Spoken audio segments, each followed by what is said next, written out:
راجو یوا وکاسم scheme کے لیے درخواستیں داخل کرنے کی آخری تاریخ مکمل ہو چکی ہے، جو کہ بے روزگار SC/ST BC مائنارٹیز کو روزگار فراہم کرنے کے لیے لاگو کی گئی تھی۔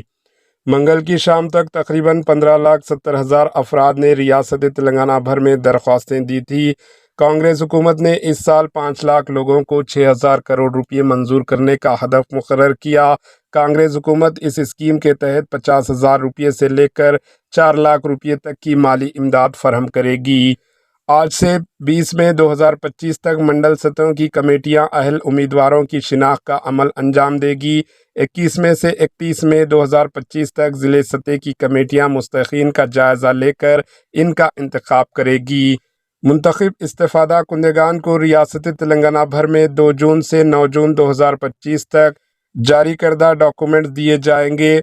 حکومت نے اعلان کیا ہے کہ پہلی بار خود روزگار اسکیموں کے لیے درخواستیں دینے والوں کو ترجیح دی جائے گی، اور جو پہلے سے خود روزگار میں مہارت رکھتے ہیں ان میں کہا گیا ہے کہ کم از کم 25% یونٹ خواتین کے لیے مختص کیے جائیں، خاص طور پر سنگل اور بیوہ افراد، اور 5% یونٹ معذور افراد کے لیے مختص کیے جائیں گے۔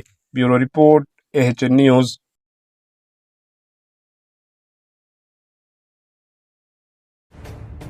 AHN نیوز کے YouTube چینل کو سبسکرائب کریں اور بیل آئیکن کو دبانا نہ بھولیں تاکہ آپ کو ہر نئی آنے والی ویڈیو کا نوٹیفیکیشن بر وقت مل سکے۔